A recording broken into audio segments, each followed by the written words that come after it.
మీరన్నట్టు జలుబు దగ్గు అనేది నార్మల్గా చాలా మందికి వస్తూ ఉంటుంది, ఇర్రెస్పెక్టివ్ ఆఫ్ ఏజ్, యంగ్స్టర్స్లైనా పిల్లలైనా వాళ్ళు. సో దాన్ని రెస్పిరేటరీ ట్రాక్ట్ సిమ్టమ్స్ అంటాం. అంటే జలుబు దగ్గు సైనసైటిస్ వల్ల కానీ మామూలుగా ఇన్ఫెక్షన్ వల్ల సోర్ థ్రోట్ వల్ల అవి రావస్తాయి. అవి నార్మల్ థింగ్. మీరు యాంటీబయాటిక్స్ 2-3 days వాడితే ఆటోమేటిక్గా తగ్గిపోతుంది, జ్వరం తగ్గిపోతుంది, దగ్గు తగ్గిపోతుంది, ఆయాసం తగ్గిపోతుంది. కానీ మీరు అన్నట్టు ఒకవేళ హార్ట్ పేషెంట్ అయినట్లయితే, ఒకవేళ అతనికి హార్ట్ పంపింగ్ వీక్ అయినట్లయితే అప్పుడు అతను ఊపిరితిత్తులు బాగా తేమగా ఉంటాయి. సో అట్లాంటప్పుడు ఈజీగా వాళ్ళకి ఇన్ఫెక్షన్స్ వచ్చేస్తాయి. సో చిన్నపాటి న్యూమోనియా అంటారు దాన్ని. సో ఇన్ఫెక్షన్స్ వచ్చేసి వచ్చేస్తాయి. అప్పుడు వాళ్ళకి ఏంటంటే ఈ దగ్గు జలుబు అనేది విపరీతంగా ఎక్కువ ఉంటుంది, తొందరగా తగ్గదు.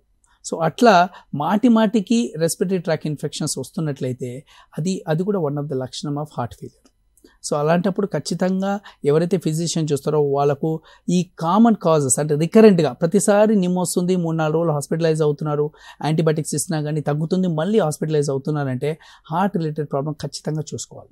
సో అప్పుడు మనం ఈసీజీ అండ్ 2D ఎకో చేసుకున్నట్లయితే ఆ ఈసీజీలో చేంజెస్ బట్టి, ఆ 2D ఎకోలో పంపింగ్ బట్టి మనకు తెలిసిపోతుంది. సో అంటిల్ అన్లెస్ మీరు ఆ పంపింగ్ని పెంచే ట్రీట్మెంట్ పెట్టకపోతే మనిషి మళ్ళీ ఊపిరితిత్తుల్లో ఇన్ఫెక్షన్ అయ్యి జలుబు దగ్గు మాటిగా అయ్యి ఇన్ఫెక్షన్స్తో బారిన పడుతూ ఉంటారు. సో వాళ్ళకి ఆర్థికంగా ప్లస్ మానసికంగా ఇబ్బందికి గురి అవుతూ ఉంటారు.